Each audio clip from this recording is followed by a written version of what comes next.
কথার ফাঁকে তিনি প্রতিবাদ জানিয়েছেন। কেউ কেউ এই বাংলাদেশে ইসলাম পন্থার উত্থানকে সহ্য করতে না পেরে এটাকে চরমপন্থার উত্থান এবং মৌলবাদের উত্থান বলে আখ্যায়িত করে মানুষদেরকে সতর্ক করতে চায়। আমাদের ভাই বলেছেন যে মৌলবাদ বলে ইসলাম পন্থাকে কটূক্তি করা যাবে না, কেননা আমাদের মূলে ইসলাম, এদেশের মূলে ইসলাম।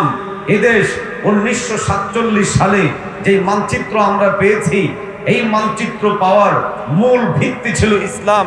অতএব এটাকে কেউ যদি কোনো চেষ্টা করে ইসলাম থেকে এই দেশকে বিচ্ছিন্ন করে, তাহলে পারবে না। এদেশের মাটিতে, এদেশের আকাশে, এদেশের বাতাসে, এদেশের শিশুদের হৃদয়ে, এদেশের বয়োবৃদ্ধদের কলিজায় ইসলাম এমন ভাবে গেঁথে গেছে, কেউ চাইলে সেটাকে বাদ দিতে পারবে না। বরং কেউ যদি বাদ দিতে চায়, ইসলামের আগুন পতপাত পতপাত করে জ্বলবে ইনশাআল্লাহ।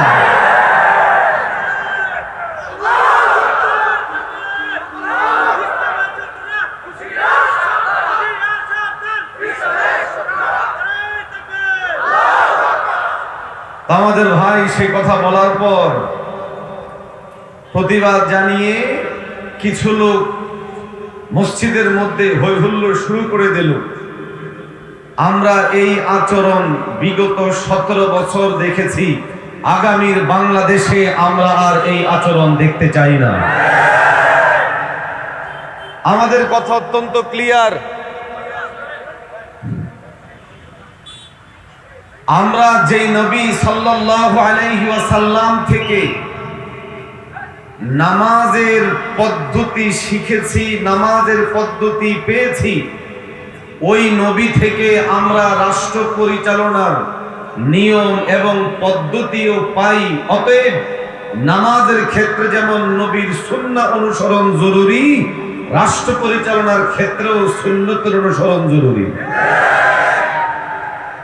যদি কেউ সুন্নতের অনুসরণ ব্যতীত নামাজ আদায় করে, নিজের মনচাহি নামাজ আদায় করে, তার নামাজ যেমন শুদ্ধ হওয়ার সম্ভাবনা নাই, ঠিক তেমনি ভাবে কেউ যদি রাষ্ট্র পরিচালনার ক্ষেত্রে নিজেদের মন মতো করে রাষ্ট্র পরিচালনা করে, তাহলে তাদের এই রাষ্ট্র পরিচালনাও বিভ্রান্ত এবং বিচ্যুতির শিকার হবে।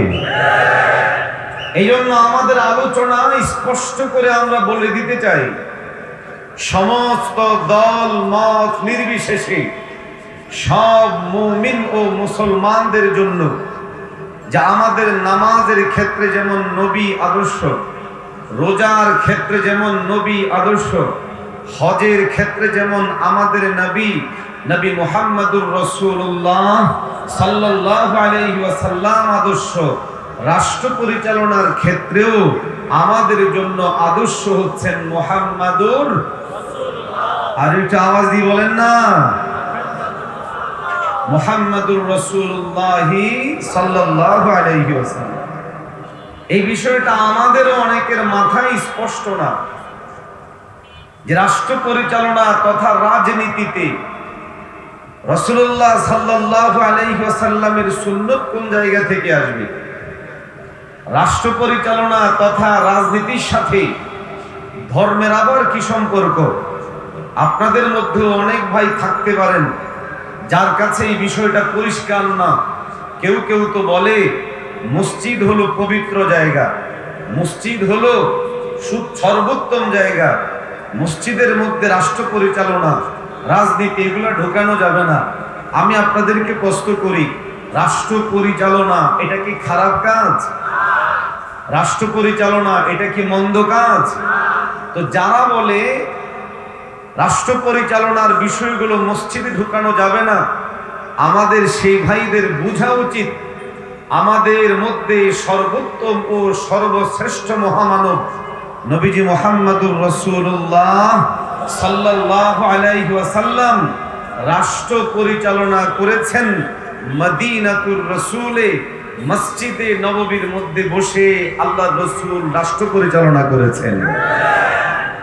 অতএব যারা মনে করেন রাষ্ট্র পরিচালনার সাথে আমাদের নবীর আদর্শের কোনো সম্পর্ক নাই, এখানে নবীজির কোনো সুন্নাত নাই, আমরা সেই সমস্ত ভাইদেরকে বুঝার জন্য বলি এবং মুমিন হিসাবে মহব্বতের সাথে বলি, প্রিয় ভাই, নামাজের ক্ষেত্রে যেমন নবীর আদর্শ আছে, রোজার ক্ষেত্রে যেমন নবীর আদর্শ আছে, সুন্নত বলা হয় যেই কথা যেই কাজ আমার নবী করেছেন।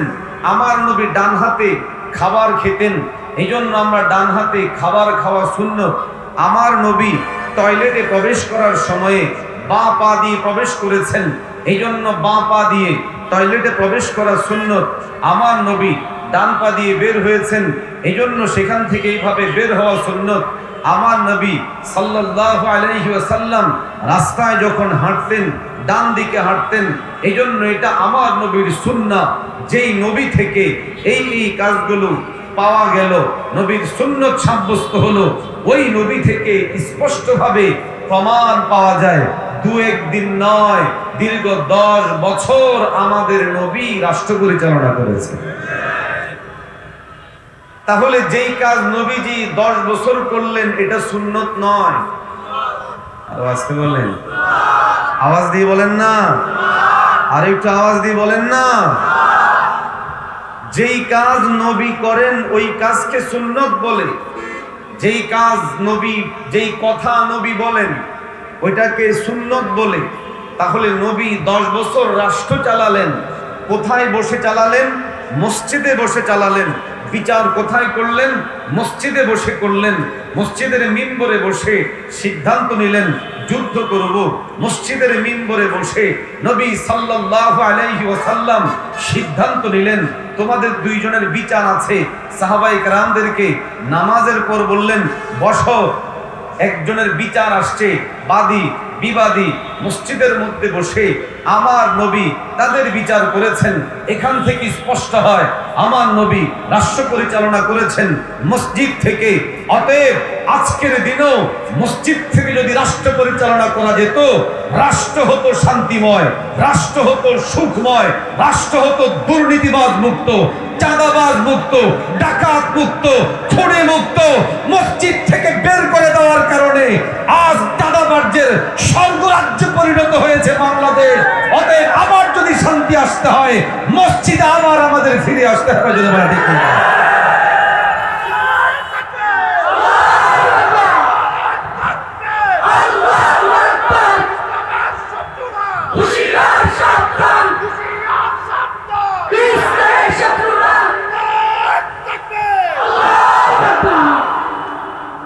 মোহতারাম হাজিরিন, এই জন্য এই বিষয়গুলো আমাদের অনেকের কাছে স্পষ্ট না। দেখুন, আগামীর বাংলাদেশে যারাই ক্ষমতায় আসুক অধিকাংশ মুসলিম হবে। এরা যদি নবীজি সাল্লাল্লাহু আলাইহি ওয়াসাল্লামের আদর্শকে সামনে রেখে রাষ্ট্র চালায় তাহলে কোনো অসুবিধা হবে? জোরে বলেন না, কোনো ক্ষতি হবে? বরং আমরা তো আরে একটু আগ বেড়ে বলি যে রাষ্ট্র পরিচালনার ক্ষেত্রে আমাদের যেই সমস্ত ভাইয়েরা রাষ্ট্র পরিচালনায় আছে তারা যদি ভালো মানুষ হয়ে যায় তাহলে আমাদের আর এই জায়গায় কাজ করা লাগবে না, বরং আমরা তাদের জন্য এই ময়দানটা ছেড়ে দিই। আমাদের ওলামায়ে কেরামদের উদ্দেশ্য নিজেদের ক্ষমতায় যাওয়া নয়, বরং ইসলামকে ক্ষমতায় আনা, ইসলামের আলোকে রাষ্ট্র চালানো। অতএব যদি আগামীর বাংলাদেশ যারা চালাবে তারা যদি বলে যে আমরা কোরআনের আলোকে, সুন্নতের আলোকে, শরীয়তের আলোকে রাষ্ট্র চালাবো, আমি দৃঢ়তার সাথে বলছি, ব্যক্তিগতভাবে আমি একজন রাজনৈতিক সচেতন মানুষ হিসাবে, রাজনীতির ন্যূনতম একজন কর্মী হিসেবে বলছি, আমি আমার জায়গাটুকু ছেড়ে ওই ভাইকে জায়গা করে দিব যে কোরআনের জন্য তার জীবন বিলায় দিবে। তার জন্য আমি রাষ্ট্র পরিচালনা ছেড়ে দিয়ে আমি ইলমি কাজে ব্যস্ত হব, আমলি কাজে ব্যস্ত হব, তাসাউফের কাজে ব্যস্ত হব, ইমামত করব, দাওয়াতের কাজে ব্যস্ত হব। আজ আমাদেরকে এই কাজগুলোর পরেও রাষ্ট্র পরিচালনার দায়িত্বভার এই জন্য গ্রহণ করতে হয়, কেননা একের পর এক পালাবদল করে ডাকাতেরা আমাদের রাষ্ট্র ক্ষমতাগুলোকে দখল করে দেয়। ফলে আমরা সবাই মিলে ক্ষতিগ্রস্ত হই। মানুষেরাও ক্ষতিগ্রস্ত হয়। যদি ভালো মানুষজন জিম্মাদারি নিয়ে নেয়, তো ওই ময়দানটা আমরা এই ভালো মানুষদেরকে দিয়ে আমরা দিনের অন্যান্য কাজগুলো করতে পারি। আওয়াজ দিয়ে বলেন ঠিক না ঠিক? সুতরাং আমরা যারা আছি এবং এই আওয়াজ যত দূর পর্যন্ত যাচ্ছে, এই বিষয়টা খুব স্পষ্ট করে বোঝা জরুরি। রাষ্ট্র পরিচালনা নবীজি সাল্লাল্লাহু আলাইহি ওয়াসাল্লাম থেকে প্রমাণিত, না প্রমাণিত নয়? আরো আসতে বলেন। নবীজি সাল্লাল্লাহু আলাইহি ওয়াসাল্লামের পর সাহাবায়ে কেরাম থেকে রাষ্ট্র পরিচালনার প্রমাণ আছে না নাই? অতএব নবী বলেন, قال رسول الله صلى الله عليه وسلم عليكم بسنتي وسنة الخلفاء الراشدين المهديين। মুমিন মুসলমান ভাইরা আমার, আল্লাহর হাবিব সাল্লাল্লাহু আলাইহি ওয়াসাল্লাম হাদিস শরীফের মধ্যে বলেন, আলাইকুম বিসুন্নতি, তোমাদের জন্য জরুরি আমার সুন্নতকে অনুসরণ করো, আমার সুন্নাহ মেনে চলো। ওয়া সুন্নাতিল খুলাফাইর রাশিদিনাল মাহদিন, এবং আমার যারা খুলাফা আছেন, সাহাবায়ে কেরাম যারা, খুলাফায়ে রাশিদ যারা, সাহাবায়ে কেরামদের সুন্নতকে মানার কথা বললেন। রাষ্ট্র পরিচালক ছিলেন নবী, তাহলে এটা নবীর সুন্নত। রাষ্ট্র পরিচালক ছিলেন আবু বকর, রাষ্ট্র পরিচালক ছিলেন ওমর, রাষ্ট্র পরিচালক ছিলেন উসমান, রাষ্ট্র পরিচালক ছিলেন হযরতে আলী। অতএব উম্মতের জন্য নবীর সুন্নত মানা জরুরি, নবীর সাহাবাদের সুন্নত মানা জরুরি। ও মুমিন, নবীজি সাল্লাল্লাহু আলাইহি ওয়াসাল্লাম থেকে যেমন নামাজ, রোজা, হজ, যাকাত প্রমাণিত, ওই নবী থেকে রাষ্ট্র পরিচালনা প্রমাণিত, সাহাবীদের থেকেও রাষ্ট্র পরিচালনা প্রমাণিত। অতএব রাষ্ট্র পরিচালনা নবীরও সুন্নাত, সাহাবায়ে কেরামদেরও সুন্নাত। আমরা অনেকেই সুন্নাত এবং বেদাতের আলোচনা আসলে কিছু আমালি বেদাতের আলোচনার মধ্যে সীমাবদ্ধ থাকি। বেদাত তো সেটাই যেটা নবীজি মুহাম্মদুর রাসূলুল্লাহ সাল্লাল্লাহু আলাইহি ওয়াসাল্লামের নিয়ম পরিপন্থী কোন জিনিস যদি চালু হয় সেটাকে বেদাত বলে। বেদাতের মধ্যে কিছু বেদাত তো এমন যে বেদাতগুলো কুফরি নয়, আবার কিছু বেদাত তো এমন বেদাত যে বেদাতগুলো কুফরি পর্যায়ের। আজকে নববী আদর্শের বাহিরে যেই রাষ্ট্র পরিচালনার থিম, থিওরি, পদ্ধতির সাথে আপনি আমি পরিচিত, আপনি আমি পরিচালিত, তথা আব্রাহাম লিঙ্কনের যেই গণতন্ত্র, এই গণতন্ত্র নববী আদর্শের বাহিরে গিয়ে প্রতিষ্ঠিত হয়েছে, প্রতিষ্ঠা করার চেষ্টা করা হয়েছে। প্রিয় ভাই, যে যেই দল মতের হন না কেন, কি বিষয়টা পরিষ্কার করে বুঝার চেষ্টা করুন। আল্লাহ বলেন, আমি আমার নবীকে দিয়ে রাষ্ট্র পরিচালনা শিখালাম। নবীকে দিয়ে পুঙ্খানুপুঙ্খানুভাবে আল্লাহ শিখিয়েছেন ব্যক্তিগত জীবনের সমাধান কিভাবে দিবেন, আইন আদালতের সমাধান কিভাবে দিবেন, বিচার ব্যবস্থার সমাধান কিভাবে দিবেন। পয়গম্বর আলাইহিস সালাতু ওয়াস সালামকে দিয়ে আল্লাহ মানব জীবনে উদ্ভূত যাবতীয় সমস্যার সমাধান করে দিয়েছেন। কেউ যদি কাউকে গালি দেয় তার শাস্তি কি হবে, হাতে যদি আঘাত করে তার শাস্তি কি হবে, মেরে ফেলে তার শাস্তি কি হবে, দুনিয়াবি শাস্তি কি, আখিরাতের শাস্তি কি, আল্লাহ তার নবীকে দিয়ে কিছু জিনিস কোরআনে ওয়াহিয়ে মাতলুয়ের মাধ্যমে আমাদের সামনে স্পষ্ট করেছেন। আর কিছু আল্লাহ রাব্বুল আলামিন প্রিয় হাবিব সাল্লাল্লাহু আলাইহি ওয়াসাল্লামকে দিয়ে ওয়াহিয়ে গায়র মাতলু হাদিস শরীফকে দিয়ে সেগুলো আমাদের সামনে স্পষ্ট করে প্রমাণ করেছেন। আজ যখন আপনি আমি রাষ্ট্র পরিচালনার সুন্নত থেকে দূরে সরে পশ্চিমাদের গণতন্ত্র গ্রহণ করলাম, তো খেলাফে সুন্নত এই রাষ্ট্র পরিচালনার থিম, থিওরি আল্লাহ না করেন কেউ যদি মনে প্রাণে বিশ্বাস করে গ্রহণ করে নেয়, তাহলে সে ঈমানদার থাকতে পারে না, সে পরিষ্কারভাবে বেঈমান হয়ে যাবে। কেন? কারণ হলো আল্লাহ বলেন বিধানদাতা আমি আল্লাহ, আইনদাতা কে? আরো আসতে বলেন ইনিল হুকমু ইল্লা লিল্লাহ। বিধান আল্লাহর, আল্লাহ আইনদাতা, আল্লাহ বিধানদাতা। আল্লাহ বলেন ইন্নাল্লাহা আলা কুল্লি শাইইন কাদির, আমি রব সমস্ত কিছুর উপরে এককভাবে ক্ষমতাবান, শক্তিমান। যাবতীয় ক্ষমতা এবং শক্তির আধার একমাত্র আল্লাহ। দেখুন আজকে আমাদের যে সংসদ ভবন, এই সংসদের সাংসদদের কাজ হলো সংবিধান রিলেটেড। সংবিধানের কাজ হলো দেশ এবং জাতির জন্য আইন প্রণয়ন করবে। সহজ বিষয়, সংবিধান প্রণয়নের ক্ষেত্রে, আইন প্রণয়নের ক্ষেত্রে যদি কোনো আইন আল্লাহর কোনো বিধানকে চ্যালেঞ্জ করে, আল্লাহর কোনো বিধানকে অস্বীকার করে, আল্লাহর কোনো বিধানের বিপরীতে মানব রচনের কোনো বিধানকে প্রতিষ্ঠিত করার চেষ্টা করা হয়, ঈমানদারের জন্য দায়িত্ব হলো দৃঢ়তার সাথে একথা বলা, আমি আল্লাহর আইনে বিশ্বাস করি, মানব রচিত কোনো আইনকে আমি মানি না, মানব না, মানতে পারি না, বিশ্বাস স্থাপন করতে পারি না। কিন্তু দেখুন আজ যখন আমরা নববী আদর্শকে ছেড়েছি রাষ্ট্র পরিচালনার ক্ষেত্রে, তখন আমাদের সামনে চাপিয়ে দেওয়া হলো মানব রচিত বিধান ও সংবিধানকে। যেই সংবিধানের আলোকে আল্লাহ যেই যেই বিষয়গুলোকে হারাম বলেছেন, ওই জিনিসগুলোকে মানব রচিত বিধানের আলোকে সেগুলোকে অনুমোদন দেওয়া হচ্ছে। যেমন সুদ হালাল না হারাম?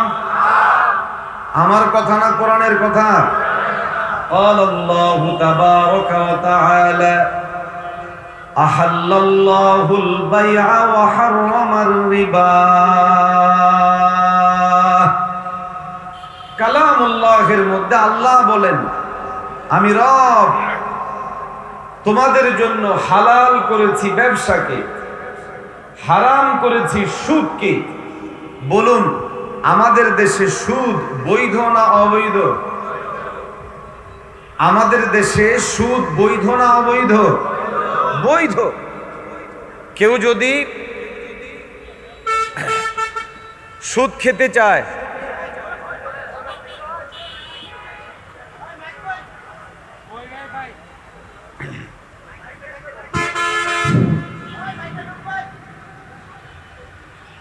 আমাদের ব্যাংকগুলো সুদি লেনদেনের আলোকে চলে না চলে না?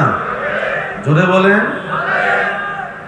রাষ্ট্র এই ক্ষেত্রে কি বৈধতা দেয় না উৎসাহিত করে? উৎসাহিত করে। আল্লাহ বলেন হারাম, আমার রাষ্ট্র অনুমোদন দিয়ে দিল হালাল ও বৈধ বলে। শুধু এতটুকু না, আমাদের ছোট্ট ছোট্ট শিশু যারা, এই শিশুদেরকে মনস্তাত্ত্বিকভাবে এই হারামের প্রতি নরমালাইজেশন করার জন্য ক্লাস 2, 3, 4 এগুলো থেকেই যখন অঙ্ক শেখানো হয়, তো অঙ্কের সময় শিখায় 10 টাকার সুদ 1 টাকা হলে 20 টাকার সুদ কয় টাকা হবে, এরকম অঙ্ক বইতে আছে না নাই? কেন এটা থাকলো? 10 টাকায় 1 টাকা লাভ হলে 20 টাকায় কয় টাকা লাভ হবে, এটা বলেও তো আমার ছেলেটাকে অঙ্ক শেখানো যেত। 10 টাকার সুদ, এই সুদ শব্দটা কেন যুক্ত করা হলো? সহজ কথা হলো, এটা একটা গভীর ষড়যন্ত্রের অংশ। সুদকে শিশুকাল থেকেই নরমালাইজেশন করার জন্য শিক্ষা কারিকুলামের বইয়ে এই শব্দকে যুক্ত করে দেওয়া হয়েছে। এরপরে রাষ্ট্রীয়ভাবে যত লেনদেন আপনি করবেন, আপনি চাইলেও সুদ থেকে বের হতে পারবেন না, আপনাকে বাধ্য করবে। তাহলে খেয়াল করুন কেন এটা হলো? সহজ বিষয়, গণতন্ত্র প্রতিষ্ঠিত থাকার কারণে মানুষের চাহিদার দোহাই দিয়ে আল্লাহ বলেন আমি হারাম করেছি, এমন একটা হারাম কেউ যেই সংবিধানের আলোকে হালাল ও বৈধ ঘোষণা দেয়, কোন ঈমানদার এই অংশের উপরে কোনোদিন ঈমান আনতে পারে না, বিশ্বাস করতে পারে না, মানতে পারে না। বরং ঈমানদারের জন্য জরুরি হলো দিল থেকে এর বিরোধিতা করতে হবে। নাম্বার 2, মদ হালাল না হারাম? বৈধ না অবৈধ? কিন্তু আমাদের দেশের আইনে মদ গ্রহণের জন্য সুযোগ আছে না নাই? কেন, কিভাবে রাখা হলো? সহজ কথা, ওই যে মানুষে চায়। গণতন্ত্রের মূল থিম হলো মানুষ যা চাইবে সেই জিনিস করা। এই জন্য মাদককে বৈধতা দেওয়া হয়েছে। থিওরি মানুষের প্রত্যাশা, সুদকে বৈধতা দেওয়া হয়েছে। কেন? মানুষের প্রত্যাশা। শুধু এতটুকু না, অবাধ যৌনতা তথা আজকের দিনে যারা বেশ্যালয়ে কাজ করে তাদের এই কার্যক্রমকেও বৈধতা দেওয়ার জন্য উঠে পড়ে লেগেছে পশ্চিমাদের দোসরেরা। একই ইস্যু, এটা নাকি অধিকার। আমরা দৃঢ়তার সাথে বলি এটা অধিকার না, এটা নষ্টামি, এটা ভণ্ডামি, এটা নোংরামি, এটা মানব সমাজকে ধ্বংস করার এক গভীরতম ষড়যন্ত্র। অতএব আজকের দিনে আমরা যখন রাষ্ট্র পরিচালনার সুন্নাহ থেকে সরে গেলাম, তখন আমাদের সামনে চেপে দেওয়া হলো গণতন্ত্র নামক হারাম মতবাদকে, যেই গণতন্ত্রের মাধ্যমে আজ সমাজের মধ্যে যাবতীয় অবৈধ কাজকে বৈধ করা হচ্ছে, হারাম কাজকে বৈধতা দেওয়া হচ্ছে। যদি এটা পরিবর্তন করতে হয় তাহলে ইসলামকে, কোরআনকে, দ্বীনকে, শরীয়তকে রাষ্ট্রের চূড়ান্ত পর্যন্ত পৌঁছানো ছাড়া কোনো বিকল্প হতে পারে না। আপনারা কারা কারা ইসলামের বিজয়ের জন্য প্রস্তুত, একটু হাত তুলে বলেন। নারায়ে তাকবীর, নারায়ে তাকবীর, নারায়ে তাকবীর। কোরআন হাদিসের আলো, সংসদে আলো, কোরআন হাদিসের আলো, নারায়ে। আল্লাহ আমাদেরকে সহি বুঝ দান করেন। এতক্ষণ যে আলোচনা করলাম আপনাদের সামনে কি এটা পরিষ্কার? জোরে বলেন না। সুন্নত শুধু ব্যক্তিগত কাজে সীমাবদ্ধ না আরো ব্যাপক? রাষ্ট্র পরিচালনার ক্ষেত্রে সুন্নত আছে না নাই? এই সুন্নত যদি আমাদের বিএনপি ভাইয়েরা প্রতিষ্ঠিত করে তাহলে রাষ্ট্র ভালো চলবে না খারাপ চলবে? এই সুন্নত যদি আওয়ামী লীগ প্রতিষ্ঠিত করত, দেশ ভালো চলতো না খারাপ চলতো? এই সুন্নত যদি ইসলামী আন্দোলন প্রতিষ্ঠিত করে ভালো চলবে না খারাপ চলবে? আমরা মনে করি ইমানদার মাত্রই তার রাষ্ট্র পরিচালনার থিম হবে কোরআন এবং সুন্নাহ, মানব প্রচলিত বিধানকে মানতে পারে না। হ্যাঁ, মানব রচিত বিধান কোরআন সুন্নাহর সাথে যদি সাংঘর্ষিক না হয় এবং সেটা মানুষের উপকারার্থে প্রয়োজনেই প্রণয়ন করা হয়, সেটা অসুবিধা নাই। কিন্তু যেই বিধান ও সংবিধান আল্লাহর কোনো আইনকে, আল্লাহর কোনো বিধানকে, আল্লাহর কোনো কানুনকে, আল্লাহ প্রদত্ত কোনো বিধি নিষেধকে চ্যালেঞ্জ করবে, ইমানদারের ঈমান হবে আমি কোরআনকে মানব, মানব রচিত বিধানকে আমি ডাস্টবিনে নিক্ষেপ করব। এই ঈমান যদি না হয় তাহলে আমার ঈমান দুর্বল না মজবুত? আরো আসতে বলেন। মুমিন মুসলমান ভাইরা আমার, নবীজি মুহাম্মদুর রাসূলুল্লাহ সাল্লাল্লাহু আলাইহি ওয়াসাল্লামকে আল্লাহ রাব্বুল আলামিন কালামে হাকিমে বলেন, লাকাদ কানা লাকুম ফি রাসূলিল্লাহি উসওয়াতুন হাসানাহ। আল্লাহ পাক রব্বুল আলামিন বলেন,